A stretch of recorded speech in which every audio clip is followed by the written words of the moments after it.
Right, so the injury recovery plan, which I have been designing and following, is really working really well. And I would like to share the 7 steps in how I design my and structured my program so that it's effective, it has structure, and it's safe.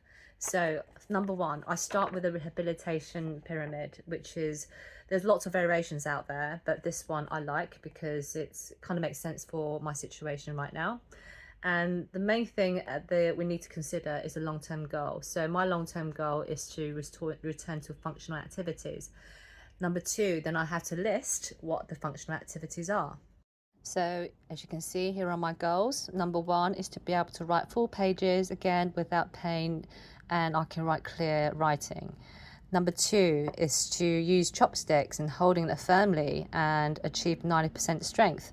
It is important to be specific with numbers because you have something to compare that to. Number 3, to move up the ladder, then we're looking at to be able to pick up a 10-kilo dumbbell and do at least an hour workout, which I used to do. Number 4, be able to do a pull-up again, pulling up my body weight. Number 5, be able to do a knuckle push-up, ideally 10 reps.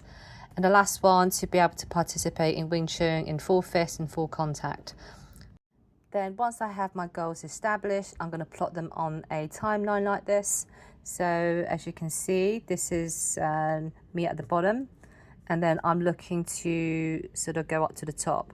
And I rearrange my goals in order of difficulty. So number 1 being the easiest, and number 6 being the most difficult. Cool, so, and there.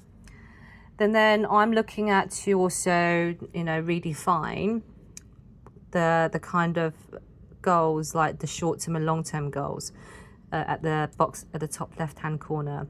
So I'm going to write down the things I would love to do, and in order for me to do that, I have to do these activities, such as regular soft tissue massage to release any scar tissue and to mobilize the skin, to improve mobility, and to progressively load, so don't do too much too soon.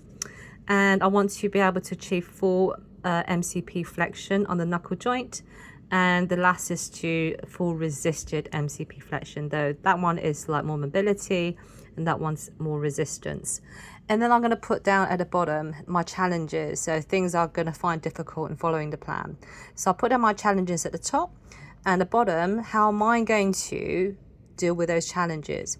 So now I have a visualization of a plan that helps me to keep focused.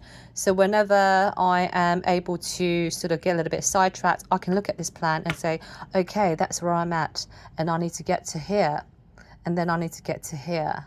So rather than trying to go too much too soon from here to all the way to the top, I've got this sort of structured consistency.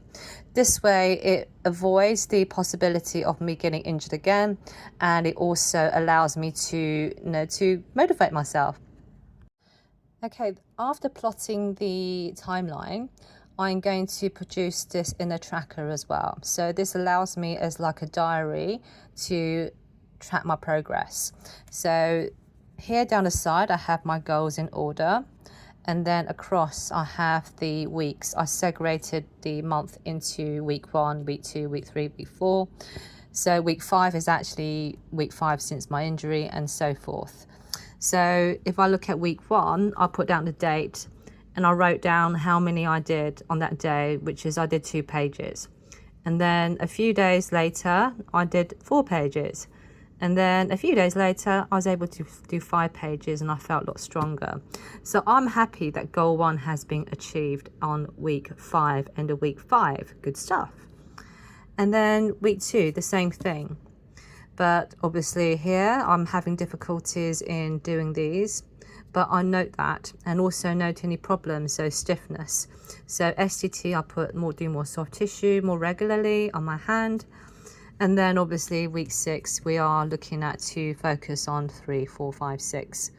So as you can see, hopefully this makes it a little bit easier to get an idea of how to set goals, set a time frame, set a structure, and then track your progress.